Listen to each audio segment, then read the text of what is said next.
ভাবি, আপনি ব্যাগ গোছাইতেছেন, কোথায় যান? আমি আমার বাপের বাড়ি চলে যাবো, আমি এই বাড়িতে থাকবো না। চাচু, আমি তোমার না দেখা থাকতে পারবো না। আমি তোমার ছাড়া যাবো না চাচু। ওরে ছাড়াও তো তোর চাচ্চু থাকতে পারবো না রে মা। তুই আমার কলিজার টুকরা, এই আপনারা কেন চলে যাবেন? তোমার মাথার বোঝা কমাইতে। কিসের বোঝা? তুমি এখনো কোনো কাজকর্ম করো না, মধ্যে কইছো যে তোমার ভাইয়ের সব ঋণ তুমি শোধ করবা। এত কিছুর মধ্যে যদি আমি আর আমার মেয়ে এই বাড়িতে থাকি, তাহলে মাথার বোঝা আরো বাইরে যাবে। বোঝা না ভাবি, আপনারা আমার বোঝা থেকে আপনারা কোথাও যাইতে পারবেন না, আপনারা এই বাড়িতেই থাকবেন ভাবি।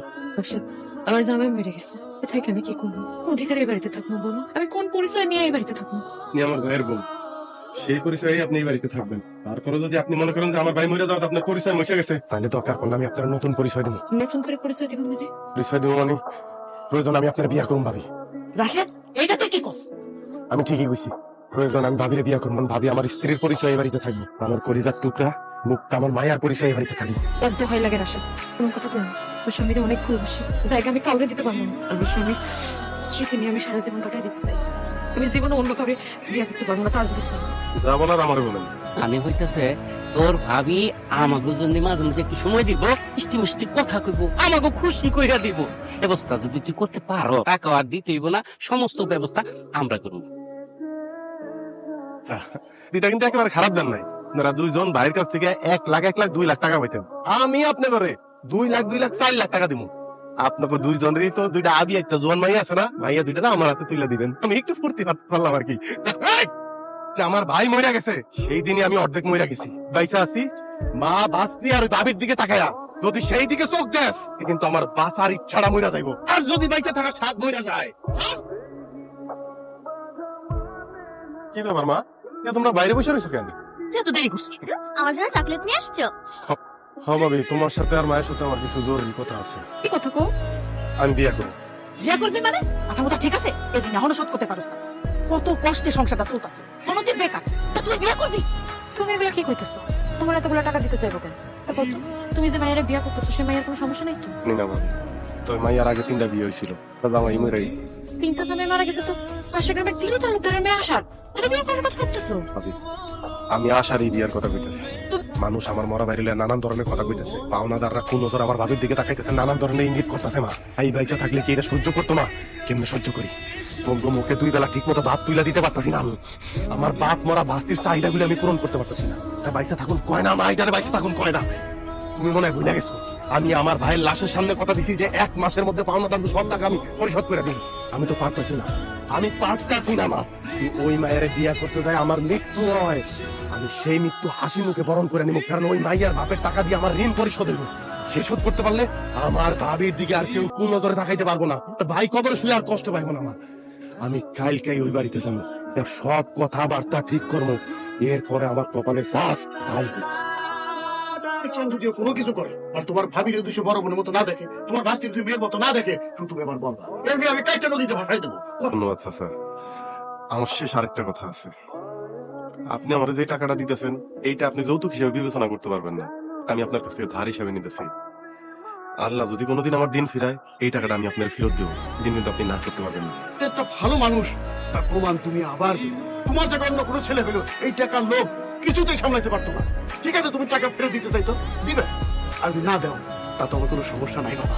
কি তোমার কথা শুনে আমার প্রাণ জুড়ে গেল। তোমার কি কমু, তোমার মতো ভালো ছেলের কাছে আমার মেয়ে বিয়ে দিয়ে আমি তো খুবই খুশি। যেহেতু দুই পক্ষের আপনারা রাজি, আমরা শুরু কাছে দেরি না করি, কি বলেন চাচা? বেঈমান, করে কথা দিছিলে 1 মাসের মধ্যে তুই তোর বড় ভাইয়ের ঋণের টাকা পরিশোধ করবি। 1 মাস হয়ে যাইতেছে, অথচ তুই আম করে কোনো টাকা পয়সাই দাস নাই। আমরাও চুপ থাকবো না। তার ভাবি রে এখনই আমরা তুলে ধরে যাবো, তার বাড়ি ঘর সব দখল করবো, দরকার ফেলে তার ভাইয়ের লাশ কবর থেকে উঠাইয়া কোন জায়গায় বিক্রি করে দেবো। এই নে পাইছস টাকা, টাকা বুঝা পাইছস, তার বাড়িতে বাইরে যা।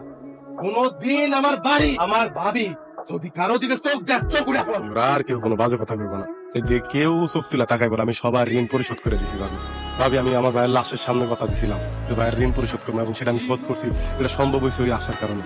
আশা আজ থেকে তোমার ছোট বোন, এটা মানুষ এই পরিবারটাকে মারে দেখে রাখতে পারবা না। এই পরিবার আর দুঃখ দেখতে চাই না মা, আর দুঃখ দেখতে চাই না।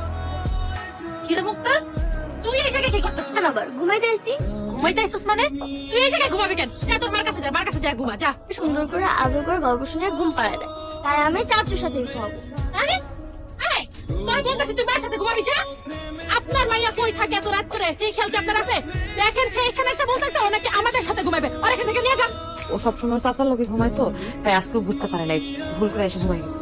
সবসময় আর আজকে তো এক না, আপনি জানেন না আজকে আমার আর রাশেদের বাসর রাত। ওই এরকম আছে স্যার, ঘুমানোর জায়গা নেই না? কি ব্যাপার ভাবি, আপনি মুক্তার নিয়ে দিতেছেন কেন? না চাচু, কাকিমা আমার এখানে ঘুমাইতে মানা করছে, কারণ মা আমারে নিয়ে যাইতেছে। তোমার আশা, তুমি আমার ছোট আম্মারে অনেক ঘুমাইতে নিষেধ করছো। হ্যাঁ না করছি, আমরা দুজন জামাইবো, আজকে আমগো বাসর রাত, আমরা একসাথে ঘুমাবো, তার মধ্যে ও আমগো মাঝখানে থাকবো কেন? ও এইখানে থাকবে কারণ ও আমার ভাইয়ের মেয়ে, ও আমার কলিজার টুকরা আশা, আমার সারা ঘুমাইতে পারে না।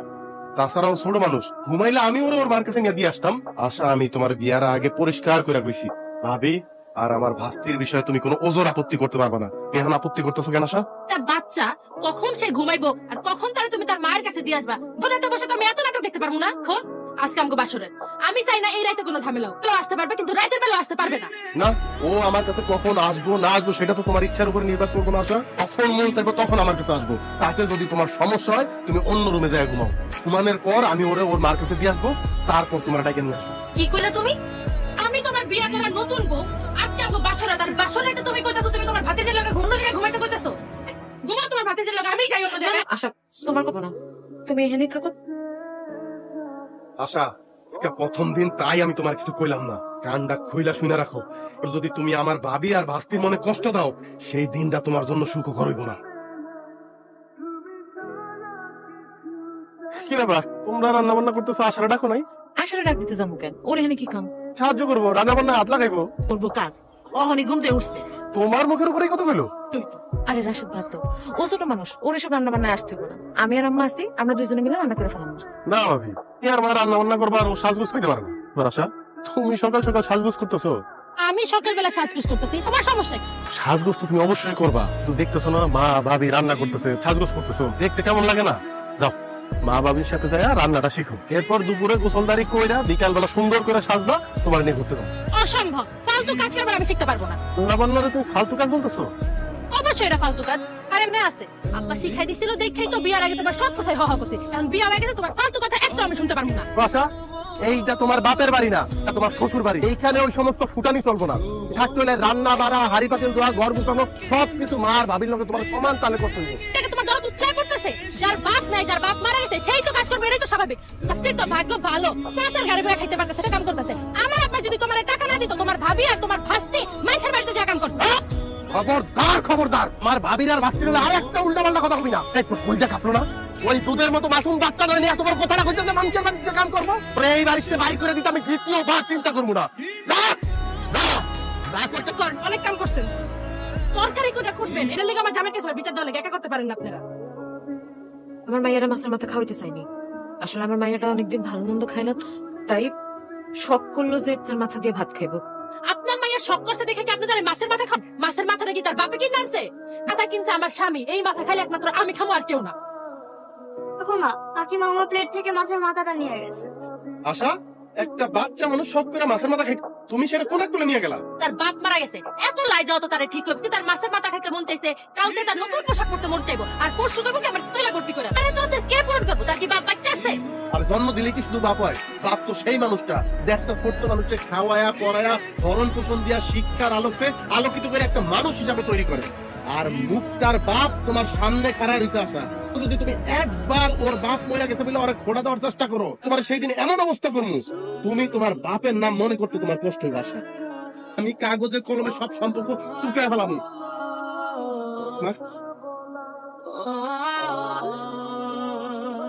তোমার এত শপিং ব্যাগ?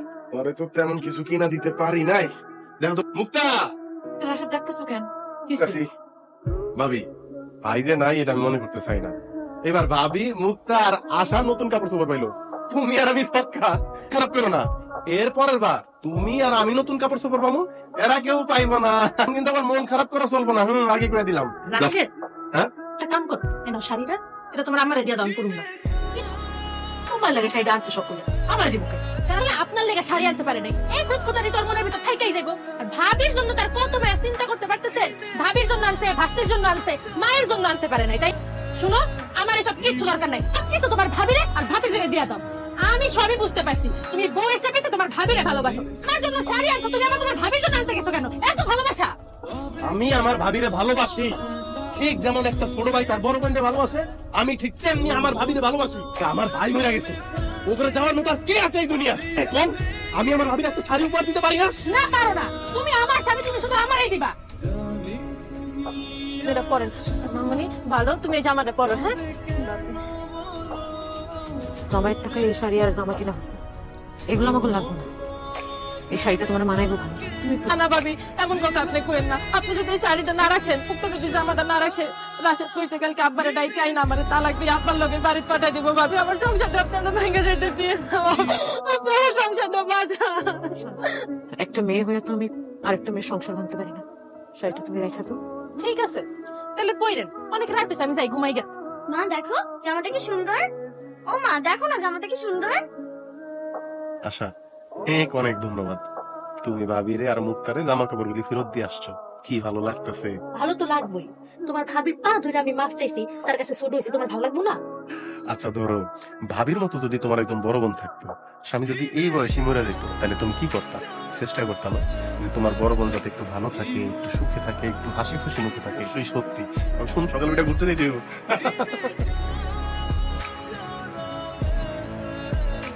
কি হইলো তো? আরে বাহ, পরের মতো লাগতেছে। হ্যাঁ হয়েছে, তোমার হয়েছে, শেষ হয়েছে? না, আর 5 মিনিট বেশি। হায় রে, 5 মিনিট আরো আধা ঘন্টা গেলাম। তুমি আসো। আর যাও, আসতে কি হয়েছে ভাবি? মুখ হালতেছেন কেন? জানি না, কালকে রাত থেকে এখন পর্যন্ত 7 বার বমি করছে, গাওটাও গরম। এত গা পুড়ে যাইতেছে আর বমি করছে, কিন্তু আপনি আমার জানানোর প্রয়োজন বোধ করলেন না ভাবি। ঘুমায় পড়ছিলা, অত রাতে তোমার ডাকলে আশা আবার কি মনে করে না করে, তাই এটা। আগে মুখটা সুস্থ, তারপর ঘোরার বিষয়টা দেখা যাবে। মা আছে আমার ডাক্তারকে শুনিয়ে দাও। স্যার, অহন আমারে ঘুরতে নিয়ে যাইবো কই ডাক্তারের কাছে গেছে? এত বড় অপমান, আজকে এর বিচার কইরাই ছাড়ো। আপা, আজকে এখন এই মুহূর্তে আমার বাসায় আইবা। আরে তোর কান্দা শুনবানি গাইছি নাকি তোর বাড়িতে? জরুরি ভাবে খবর দিয়ে এসো তোমারে, কি করে? এইটা আমার আর সহ্য হইতাছে না, আমি এই সংসার আর করতে পারবো না। তুমি এক্ষুনি আমার এখান থেকে নিয়ে চলো। কেন সাহেব, আমার মেয়ে দরকার থাকি সত্যি অনেকগুলো টাকা দিয়া আপনার ছেলের কাছে আমার মেয়ে বিয়ে দিছি। আর আপনার ছেলে আমার মেয়ের অপমান অপদস্থ কেন করে? যার জন্য আমার মেয়ের গুরুত্ব না দিয়ে তার ভাবির গুরুত্ব দেয়, ঠিক তার জাদু করছে। জাদু করে ঠান্ডা করে।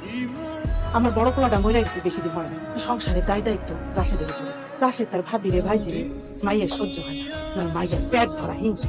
আমার পেটে নাকি হিংসা? তোমার দেখতেই পারে না, সবসময় তার বউয়ের সাপোর্ট নিয়ে কথা কয়। মাত্র কই বইছো, কই বুনাইছে মহিলা দেখতে তো টাকা টাকা জাদু কর।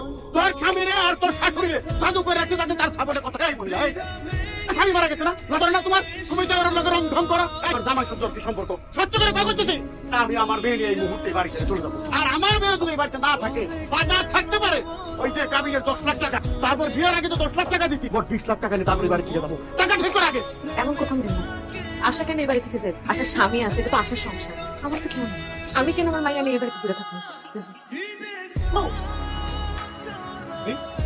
আপনি কই যান? আমার মেরে দাও, আমার মেরে নিয়ে এই বাড়ি থেকে চলে যাও। একটা কথা কইতে আসবা না, আমার বাধাও দিবা না, খবরদার কই দিলাম। যদি আর একটা বার বাধা দাও না, আমার মাইয়ার কসম লাগে, এই নিয়ে আমার শেষ করে ফেলাম। মা, ভাবি সব কি কয়? কি শ্বশুর বৌমারে অনেক আজে বাজে কথা কইছে।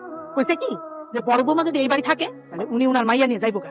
বিয়ার সময় যে টাকা পয়সা নিছস সব টাকা পয়সা দিতে কইছে। আর একটা কথা কইছে, কইতে আমার লজ্জা করতেছে। কইছে বৌমার সাথে কি অবৈধ সম্পর্ক আছে। ঠিকই বলছে, লাগে তার ভাবির ঠিকই সম্পর্ক আছে। তা যদি নাই থাকতো, রাশেদের কেন লেগে তার ভাবির প্রতি দরদ উতলা পড়ে? আমার তো মনে হয় দেবর আর ভাবির অবৈধ সম্পর্কের কথা জানাই তার বড় ভাই হার্ট অ্যাটাক করে মরে গেছে। আল্লাহর দোহাই লাগে, এত নোংরা কথা আর কইও না। রাশেদ আর আমার মধ্যে কোনো সম্পর্ক নাই, আমার ছোট ভাইয়ের মতো। তোর ভাবি নাই, এটা খালি তোমার ভাবি। এই বড় ভাই কার থাকে না, বড় ভাই কার মারা যায় না? তোর ভাই মরে গেলে তোমার ভাবির দিকে তাকাই দেখে না। এই রাশেদ তোমার জন্য তো পাগল, আর তোর মেয়ের জন্য তো উতলা কেন? কারণটা কি? জানতে স্যার, আমার বয়স যখন 6 বছর তখন আব্বা মারা যায়, বয়স তখন 12। বয়সী ভাই আমার আব্বার অভাব বুঝতে দেয় না। ভাইয়া কিন্তু আমার চেয়ে অনেক বেশি মেধাবী ছাত্র ছিল। তো হত দরিদ্র পরিবারের দুজন তো একসাথে পড়ালেখা করা যাবে না, কাউরে তো পরিবারের দায়িত্ব কাঁধে তুলে নিতে হইব। তো ভাইয়া তো ওই ছোট্ট বয়সী মানুষের খেতে খামারে কাজ করা শুরু করলো, আর আমি ফুলবাবু এই স্কুলে যাই। এইভাবে চলতেছিলাম দিন, যত ফর্ম ফিল আপ করলাম। কিন্তু সন্ধ্যা না হইতে আমি টের পাইলাম ভাইয়ের খুব শখের টর্চ লাইটটা ভাইয়ের হাতে নাই। আমি বাইরে খুললাম, ভাইয়া লাইটটা যে বিক্রি করে দিলা, অন্ধকারে আলো পাইবা কই? কইলো, আরে তুই টর্চ লাইটের আলো নিয়ে চিন্তা করস? আমি তো স্বপ্ন দেখি আমার ছোট ভাই এমন ভাবে আলোকিত হইব একদিন, যেই আলোয় আমগো অভাব দূর হয়ে যাবো, আমগো গ্রাম, আমগো সমাজ তথা আমগো দেশ আলোকিত হইব। আমার মধ্যে জিত চাইবা বসলো, যে মূল্যে ভাইয়ের এই আশা পূরণ করবো। আমিও দিন রাত পড়ালেখা করলাম, সর্বোচ্চ বিশ্ববিদ্যালয়ে পড়ালেখা করলাম, তো যখন মাস্টার্স পরীক্ষা দিব আমার শরীর আমার কথা শুনতেছে না। ডাক্তারের কাছে গেলাম, ডাক্তার আমার জানাই দিল যে আমার 2টা কিডনি ড্যামেজ, আমার কিডনি আর কাজ করতেছে না। মুখে আমি অন্ধকার দেখা শুরু করলাম, কিন্তু হতাশ হইলাম না। আমি জানি যে আশা দেখানোর মতো একজন তো এখনো বাইসা আছে। আমি বাইরে জানাইলাম, ভাইয়া আমার কাছে ছুটে গেল, মানে তার মাথায় হাত রেখে শপথ করাইলে তো খবরদার এই কথা দুনিয়ার কাউরে কইতে পারবি না, এমনকি তোর ভাবিরও না, মারও না। তারা কয়নি। আমি সেই দিন দেখলাম একটা পুরুষ মানুষ কেমনে কান্না করতে পারে, আমার ধরে ধরে যে কান্না করলো। ডাক্তারের কাছে পাগলের মতো ছুটে গেল, তারপরে দেখা কইলো যে তার 2টা কিডনি খুলে নিয়ে যাবো, আমার সুস্থ করবো। ডাক্তার তো সেটা শুনলো না, ডাক্তার সাপ সাপ জানাই দিল একটা কিডনি নেওয়া যাবে সর্বোচ্চ, অনেক টাকা লাগবে অপারেশনের জন্য। আমার গ্রামে ছুটে আসলো, দিক বিদিক ছুটতে শুরু করলো, মানুষের কাছে আত্মহত্যা শুরু করলো যে আমি ঢাকা শহরে ব্যবসা করবো, আমার টাকা ঋণ দেন। মানুষ তার নানান কথা শুনাইলো, নানান কথা কইলো, কিন্তু ভাইয়া কাউর আসল কথাটা কইল না। ভাইয়া আমার দিয়ে হাসে কইলো আমার কিছু হইব না, আর যদি হয় তুই পারবি না আমার শেষ স্মৃতিচিহ্ন দেখে রাখতে। জানেন আমার জবান দিয়ে কোনো কথা বাইরে এলো না। অপারেশন থিয়েটার থেকে তো আমি ভাইয়ের একটা কিডনি নিয়ে ঠিকই ফিরাইলাম, কিন্তু সারা জীবন অনাটবিক পরিশ্রম করা, হাড় ভাঙা পরিশ্রম করা, ওই ক্লান্ত শরীর নিয়ে ভাইয়া আর ফিরাইলো না, ফিরাইলো ভাইয়ার লাশ। এখন আপনারা কর, ওই ভাবির জন্য, ওই ভাস্তির জন্য আমার কি করা উচিত? আমার উচিত না ভাইয়ের কবরের সামনে যারা কোয়া যে ভাইয়া তুমি কবর থেকে উঠে আসো? ওই কবরে তো তোমার থাকার কথা না, ওই কবরে তো আমার থাকার কথা। তোমার তো এই দুনিয়ায় তোমার বউ সন্তান নিয়ে শান্তিতে বসবাস করার কথা। এই কথা আমার করার কথা না। আরে বাংলাদেশের প্রত্যেকটা ঘরে এরকম একটা করে ভাই থাকে, যেমন আমি পারি নাই, আমি পারি নাই আমার ভাইয়ের ঋণ শোধ করতে, আমি পারি নাই। আমার তুমি মাফ করে দাও। আমার আসলে অনেক বড় সৌভাগ্য যে আমি এমন একটা বাড়ির বউ হয়ে আইতে পারছি, আর আমার দুর্ভাগ্য আমি তোমার ভাইয়ের মতো একটা মানুষকে দেখতে পারলাম না। আমার অনেক বড় ভুল হয়ে গেছে, আমারে মাফ করে দাও। আমি সবার সামনে আজকে কথা দিই, আমি ভাবি রে আমার বোনের মতো করে দেখবো, আমি ভাবতে যে আমার মেয়ের মতো করে দেখবো। আমি কথা দিলাম, আমার মাফ করে দাও। ভাবি তুই তো আজকে জানলে ভাই আসলে আমার কারণেই মারা গেছে, ঋণটা ছিল, এইটা ভাইয়ার ঋণ ছিল না, এই ঋণটা ছিল আমার। ভাবি আমার সেই ঋণ তো আমি পরিশোধ করতে পারছি, কিন্তু আপনার যে ক্ষতি আমি করলাম ভাবি, এই ঋণ আমি কেমনে শোধ করবো? ভাবি এই ঋণ আমি কেমনে শোধ করবো? তোমার আর কোনো ঋণ পরিশোধ করতে হবে না। তোমার ভাইয়েরা তুমি হারিয়ে গেছিলে, তো তোমার যদি কিছু হইতো ওই মানুষটা এমনি তো বুঝতো। এরকম একটা মানুষ আমার স্বামী আছে, এটাই তোমার সব থেকে বড় গর্বের। জানো আমি আর কিচ্ছু চাই না, আমি খালি আল্লাহর কাছে দোয়া করি আমার এই মাইয়াটা যাতে ওর বাপের আদর্শ বড় হতে পারে, তোমার ভাইয়ের আদর্শ বড় হতে পারে। আমি তো আমার ছেলেকে বুঝতাম, পড়া থেকে ত্যাগ করে করে যাইছি, কিন্তু এত বড় সত্যি আমি জানতাম।